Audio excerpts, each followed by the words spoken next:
Hi everyone, a very warm welcome to our YouTube channel. Let's get started with the daily analysis of Nifty and Bank Nifty. कल which is tomorrow we have Nifty expiry. तो पहले हम Nifty को cover करेंगे और उसके बाद bank Nifty. First discuss Nifty. तो निफ्टी में सिंपल पहले हम मंथली से स्टार्ट करते हैं. तो मंथली में यहाँ पर हमें एक रेड कैंडल दिखाई दे रही है. हालांकि ये मंथ कंप्लीट होने के लिए और 2 हफ्ते बाकी है और अभी रिजल्ट सेशन शुरू हो चुकी है. टीसीएस की तो ऑलरेडी आ चुकी है. कल आई बिलीव इन्फी की है और 20 तारीख को जो कि सैटरडे है उस दिन एचडीएफसी बैंक की रिजल्ट्स भी होगी.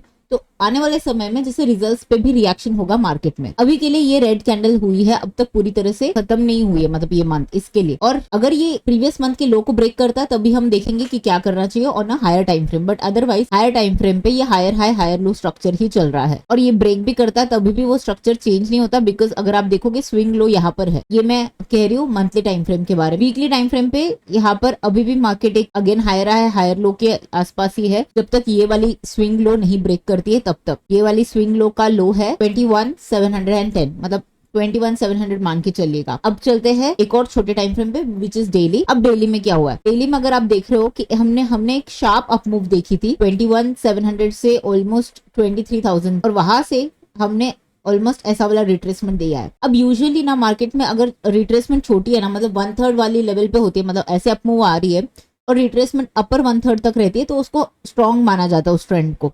पर अगर आप वो माइंडसेट से चलोगे तो फिर ये वाली जो चैनल की मूवमेंट है वो मिस आउट करोगे. क्योंकि ये देखिएगा पहले भी ऐसी गई और ये शार्प डाउन मूव आई है, फिर उसके बाद थोड़ी कंसोलिडेट होके फिर ऊपर गई, फिर शार्प डाउन मूव, फिर ऊपर, फिर डाउन मूव, फिर ऊपर, फिर डाउन मूव, अब के बार वापस अप मूव और अगेन वैसा ही डाउन मूव. तो अगर आप देखोगे ये ऑलमोस्ट 70 to 80% का रिट्रेसमेंट करता है और वापस ऊपर चला जाता है. क्यों? Because it is still moving in this rising channel. Of course यहाँ पर डेली में जो स्ट्रक्चर है हायर हाई हायर लो का, उसने वो ब्रेक किया है.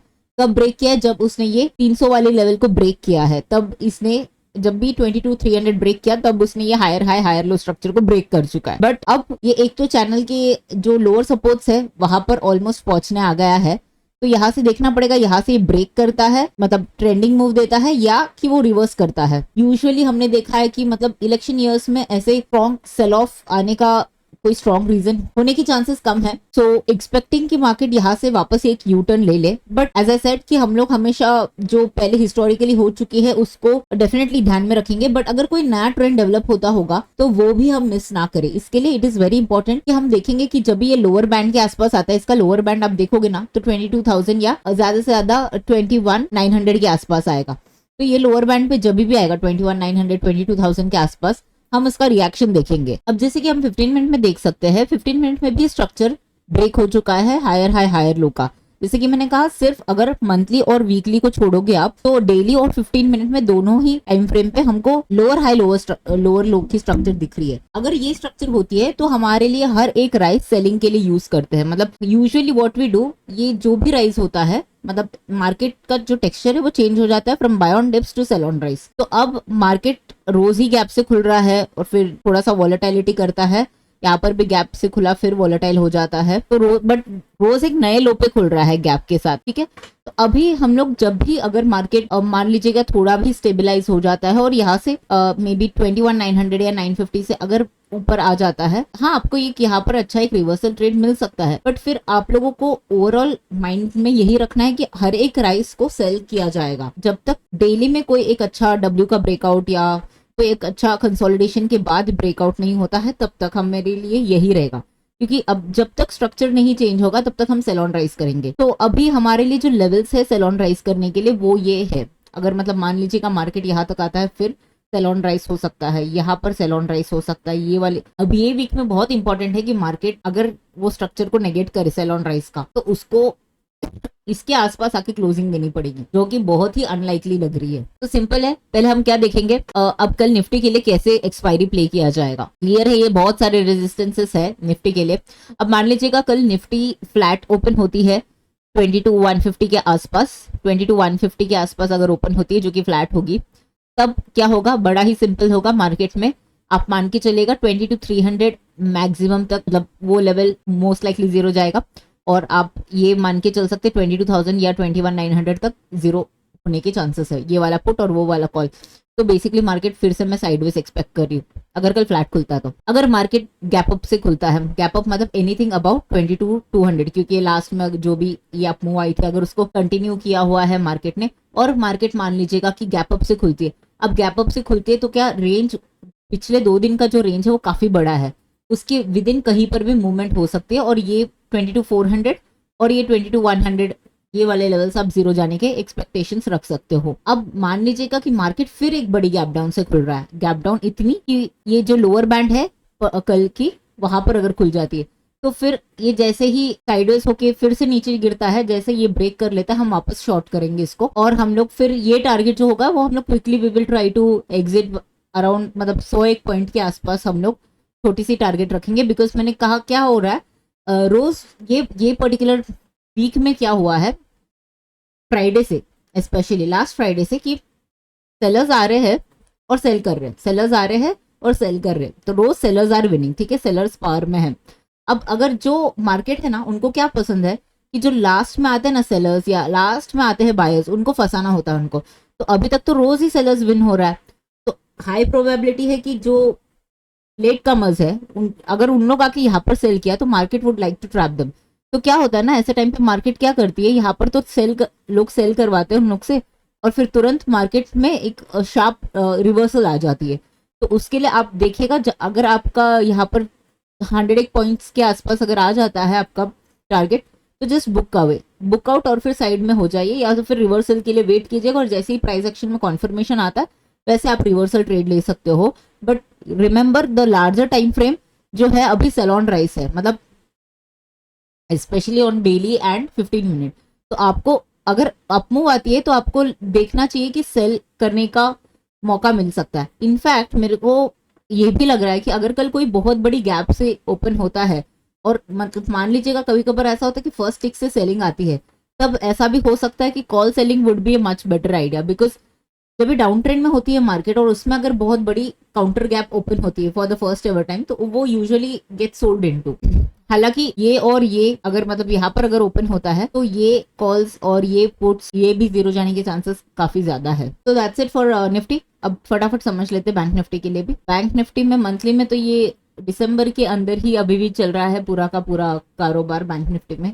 ये थोड़ी अच्छी सी कैंडल बन चुकी थी, लेकिन अभी हार्डली कोई बॉडी बची है क्योंकि ऊपर से काफी सेलिंग दिख रही है। फिर नॉट बैड जब तक इसका ये मंथ का लो जब तक ब्रेक नहीं होता है तब तक। अब ये मंथ का जो लो है, मतलब अप्रैल मंथ का जो लो है वो 47,279 के आसपास है, तो जब तक वो नहीं ब्रेक होता तब तक देखते हैं हम। वीकली में अभी भी वो स्ट्रक्चर सही है, जस्ट दैट ये जो दिसंबर का जो हाई है उसके ऊपर मार्केट ने क्लोजिंग नहीं दी है ऑन वीकली बेसिस, और यहाँ पर अगर आप देखोगे तो एक थोड़ा सा नेगेटिव स्ट्रक्चर बनते हुए दिख रहा है। हालांकि वीकली में जो हमारा जो स्ट्रक्चर चेंज होगा वो ये लोग के ब्रेक के बाद, जो कि 45,800 के आसपास है। डेली में चलते हैं। डेली में वापस जैसे कि निफ्टी में हमने देखा था, सेम बैंक निफ्टी में भी ये जो चैनल है इसी के अंदर घूम रहा है, और ये बिल्कुल वापस चैनल के सपोर्ट्स पे आ गया। अब प्रॉब्लम क्या है, दोनों निफ्टी और बैंक निफ्टी में ये चैनल्स के लोअर रेंज भी काफी बार टेस्टेड है। तो इसके लिए मैंने कहा कि अपने को वेट करके देखना पड़ेगा वेदर वहां से मार्केट रिवर्सल लेता है या उस पर्टिकुलर लेवल को, उस पर्टिकुलर सपोर्ट को ब्रेक करता है। बिकॉज ये किसी को भी पहले पता नहीं होता है। Just that especially when this supports have been tested several times। और जैसे कि मैंने कहा कि अभी रिजल्ट सीजन भी आ रही है, और एचडीएफसी बैंक की रिजल्ट्स है 20 तारीख को, जो कि सैटरडे है। उसके बाद देखते हम कि बैंक निफ्टी कैसे होल्ड अप कर रहा है या इस पर्टिकुलर लेवल को ब्रेक कर रहा है। तो 15 मिनट में what we can clearly see, again it has broken the structure of higher high higher lows and it has come into lower highs lower lows. इसका मतलब है यहाँ पर भी सेल ऑन राइज हो चुका है। अब मान लीजिएगा कल के लिए हम सिंपल रखते हैं, जैसे कि ये देखिए ये पर्टिकुलर जो लेवल है ना, ये जो जा रही है ये बेसिकली डेली की चैनल की रेंज है, ठीक है। तो यहाँ पर कहा ना कहा सपोर्ट्स एक्सपेक्ट कर सकते हैं 47,000 या 47,200 के आसपास। और ये मंथ की लो अभी तक, मतलब जो अप्रैल मंथ जो ऑनगोइंग है वो मंथ की लो अभी तक तो 200 के आसपास है। तो देखेंगे हम कि वहां से कैसे मार्केट रिएक्ट करता है। और यहाँ पर मार्केट एक बिल्कुल भी ट्रायंगल में रहा पूरा दिन, और लास्ट में इसने एक काइंड ऑफ ब्रेकआउट दिया है। तो टेक्निकली इसके ऊपर जाना चाहिए ये, और एटलीस्ट ये वाले जोन्स तक आने के चांसेस दिख रहे हैं 48, 47, 800 तक। बट रिमेंबर ये कि अब ये सारे एक जो भी राइज होगा मार्केट में that will get sold off. तो अगर मतलब मान लीजिए कि कल हम लोग कोई बड़े गैप से ओपन होते हैं समवेयर अराउंड दिस लेवल की 47,800 47,900 में होगा, फिर क्या होगा, मतलब सेल ऑफ तो आएगा लेकिन ये प्रीवियस डे के हाई के आसपास या तो फिर ये वाले जोन पे जो कि बहुत ही अच्छा है, I show that zone also, यहाँ पर हम ड्रॉ कर लेंगे। यहाँ पर जैसे कि 47,550 47,500 यहाँ पर आके मार्केट कहाँ ना कहाँ सपोर्ट लेने के चांसेस है, अगर बहुत बड़े गैप से खुला और सेल ऑफ आया यहाँ पर, और फिर से वॉलेटाइल होएगा। तो आप लोग फिर कल फिर से स्ट्रैंगल प्लान कर सकते हो in case of bank Nifty. अब समझते हैं कि अगर हम लोग बैंक निफ्टी में फ्लैटिश ओपन होते हैं, फ्लैटिश भी ओपन होना अपने आप में एक गुड थिंग है, बिकॉज जाते जाते इसने बैंक निफ्टी ने कहीं ना कहीं ये पर्टिकुलर रेंज को ब्रेकआउट दे चुका है। तो अगर ये फ्लैट ओपन होता है तो हम लोग एक्सपेक्ट कर सकते हैं मार्केट यहाँ तक तो एक बार जाएगा, और शायद से तो ये पर्टिकुलर गैप को भी फिल करने के चांसेस है कल, और स्लाइटली थोड़ा ऊपर भी जाने के चांसेस दिख रहे हैं, क्योंकि ये पर्टिकुलर रेक्टेंगल को उसने ब्रेक किया है। मैं आप लोगों को रेक्टेंगल ड्रॉ करके रखती हूँ ताकि इजी हो जाए। ये छोटी सी एक रेक्टेंगल है जिसका उसने ब्रेकआउट दिया, तो लेट्स सी कैसे वर्क करता है। अब हम लोग एक और सिनेरियो लेते हैं जहां पर मार्केट गैप डाउन से ओपन होता है समवेयर अराउंड 47,300 या 400। जैसे ही ये लेवल को ब्रेक करता है, जैसे ही ये लेवल को ब्रेक करता है, हम शॉर्ट जाएंगे छोटे टारगेट्स के लिए 200 तक जाएंगे वगैरह, ठीक है, बस इतना ही जाना है हमको। अभी अगर आप शॉर्ट्स को लंबा होल्ड करोगे तो अभी रिस्क रिवॉर्ड शॉर्ट्स के लिए खराब है। इसका मतलब ये नहीं कि मैं बोल रही हूँ कि मार्केट में आपको तेजी करनी, हाँ, लेकिन काउंटर ट्रेंड के लिए अभी रिस्क रिवॉर्ड थोड़ा सा बेटर है, क्योंकि हमारे यहाँ पर वेरी क्लियर है कि it is sell on rise अभी 59 डेली में। तो आप लोगों को भी या तो फिर पेशेंटली वेट करना चाहिए, अगर सेम ट्रेंड के साथ ही आपको अगर रहना है तो फिर आप काउंटर ट्रेंड को अगर आपको नहीं ट्रेड करना है, मतलब आपको ये रिवर्सल पे बाय नहीं करना है, कोई बात नहीं, आप पेशेंटली रुको कि मार्केट इधर तक आए और कोई रेजिस्टेंस के यहाँ पर वो एम पैटर्न बनाता है या शूटिंग स्टार बनाता है, वहां पर आप शॉर्ट कर दो, फिर आपको अच्छा अपॉर्चुनिटी मिल सकता है सेलिंग के लिए। ये अच्छी लेवल्स है, तो अभी आप लोगों को लेवल्स देखनी होगी सेल ऑन राइस के हिसाब से, ठीक है। तो ये हुई हमारी बोथ इन बैंक निफ्टी और निफ्टी दोनों की बात यही है कि फिलहाल मार्केट सेल ऑन राइस के स्ट्रक्चर में है। तो अगर आप लोग को हमारा एनालिसिस पसंद आया होगा तो please do hit the like button, it really helps us, it keeps us motivated to get more interesting stuff for you. तो अगर आपको अच्छा लगा होगा हमारा एनालिसिस तो please do hit the like button. और एक इंपॉर्टेंट अनाउंसमेंट, मैं और आदित्य हम लोग जल्द ही मुंबई में 2-day वर्कशॉप लेकर आ रहे हैं, and it is not an online programme, ये ऑफलाइन प्रोग्राम है, और ये 2 full day का है, जहां पर हम सुबह 9 बजे से लेकर शाम के 5 बजे तक हम पार्टिसिपेंट्स के साथ वर्क करेंगे, और उसके बाद हम लोग पोस्ट मार्केट के बाद, मतलब हमारे जो सेशन के बाद भी हम थोड़े टाइम के लिए हमारे वर्कशॉप पार्टिसिपेंट्स के साथ कनेक्टेड रहेंगे, और हम लोग उनको बताएंगे कि हमने कैसे दिन में ट्रेड किया और क्या किया और क्या लॉजिक से किया, हम ये सब उनके साथ शेयर करेंगे। और ये स्पेसिफिकली उन लोगों के लिए है जिन लोगों के पास अच्छी कैपिटल है और जिनको पोजिशनल सेलिंग सीखनी है, और जिनका मकसद ये है कि उनको जो अपना लर्निंग कर्व है वो शॉर्टन करना है इन अ वेरी शॉर्ट टाइम। क्या होता है, जैसे कि हमने अगर एक्सपीरियंस लिया है तो हम हमारे एक्सपीरियंस शेयर करके किसी और का लर्निंग कर्व कम करवा सकते हैं, in the sense they will not have to go through the same mistakes that we did in our journey. तो ये उनके लिए ही है, इसका मतलब ये नहीं कि ये कंपलसरी है। अगर आप लोग हमारे साथ यूट्यूब के द्वारा जुड़े हुए हो या ट्विटर के द्वारा जुड़े हुए हो, फिर भी आप बहुत कुछ हमसे सीख सकते हो, ठीक है। That was one announcement. Now coming to Bank Nifty and nifty, I'll quickly wrap it up in English. Both in case of Nifty and Bank Nifty, the structure is in lower low, lower high, especially in daily and 15-minute. In case of Nifty, you can clearly see that this swing of 22,300 was taken out easily, and that is the reason now we are looking for a sell on rise. Now the only hitch, you would actually, I'm like stating contradictory statements, but that's not the case. If you can clearly see this particular channel, the lower range usually gets some support, and here the move happens. The moment it reaches the upper range, it comes down, and so forth. This is what it's been happening since quite some time. Now this lower range also has been tested several times in case of Nifty.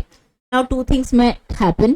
The moment it comes here, either it will again take a reversal, that is one. Other one would be it will stay here and then give a breakdown. So anything can happen, because this level, as I said, this channel lower level has been tested several times already. So what do we do? First of all, we have to understand this from Friday itself. This was Friday, okay, and this was Monday, and this was Tuesday, and today we have a holiday.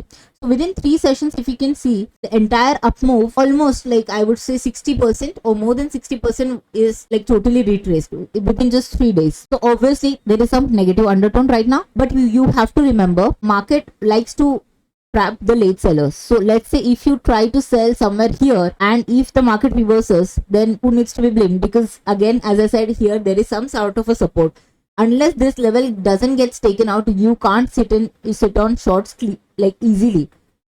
So let's say people who are like short from this level, they can easily book out at this level. But new entrant coming here and then shorting at 22,000, clearly the risk reward is not favorable. Risk reward is favorable on the counter positions. However, you have to remember the counter positions you can't hold for very long targets, for very big targets. Why? Because now the overall structure in daily and 15-minute is of sell on rise. Okay, so on the 15-minute, what we can clearly see is that market is opening with a gap down every single day and then remains volatile. So tomorrow we'll just discuss the scenarios. Let's see if expecting market to open with a big gap up, it will try to come down, try to take support somewhere around 2200 or 150 near this price, and then it will try to reverse and then again. So basically I'm expecting market to do sideways action, wherein this 22,400 will go to zero and 22,000 might go to zero. In case of a gap down, the moment we break this 22,070 after consolidating, the moment we break here, then we can expect some quick targets of 21,990 or 21,950 max. But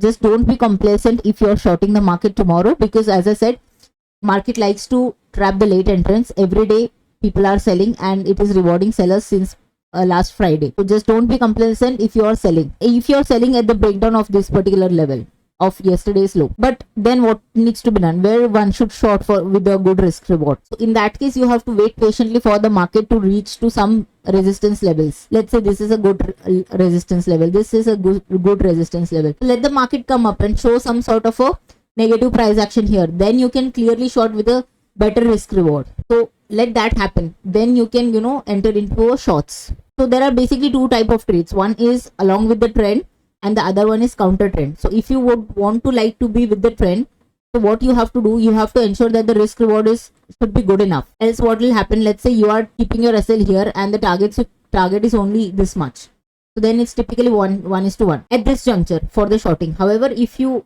find something resistance here, then you can have a good RR with your this level as your SL, and this could be your target. And if you're playing the counter trend, you'll obviously have to reduce your quantity, but counter trend, the risk reward is good right now. In case if we open with a big gap down again I'm expecting a bit downfall and then a sharp reversal, because I'm expecting market might take some sort of a bounce, because see, for us to sell we need some sort of a bounce also. So unless there is a bounce, we cannot go and short. Just imagine the guy who has sold here, they would like to book out their positions here because they are sitting with a good gain. Right at the top they have sold, right? Like for example, I'll just show you. That guy is already sitting at a 680 point profit. The moment it comes even 100 200 points down, he'll be sitting at 700 or 800 points profit. So that's how it is. Now let's quickly go to Bank Nifty. Bank Nifty actually failed to take support anywhere, because I was expecting 47,700 to be definitely been respected, but that also didn't happen. The only good part that it did on the day of the expiry, that after this particular range it actually gave a breakout. Now let's see whether that particular level, that breakout actually gets sustained or not. If at all we open flat and we break this level, then I'm expecting market to go up till this particular level, at least fill the gap, and then we will see further. It might take resistance somewhere here and then might come down and then might remain volatile. If at all it opens with a gap down of this level, and if it consolidates and then break this level of 47,390, then we can again look for shorting opportunity till 200 or 300 levels. Not 300, I would say 250 to 200 levels. And if at all we open with a big gap up somewhere around this zone, again I'm expecting volatility, because it will try to come here, then take support, then like move in this fashion. If at all we open gap up, the important levels to look for is 48,000 and 47,300, because the stranglers will try to come into picture. That's about it for Bank Nifty. Hope you like this video. If you did, then please do hit the like button, and I'll see you tomorrow. Bye bye, take care.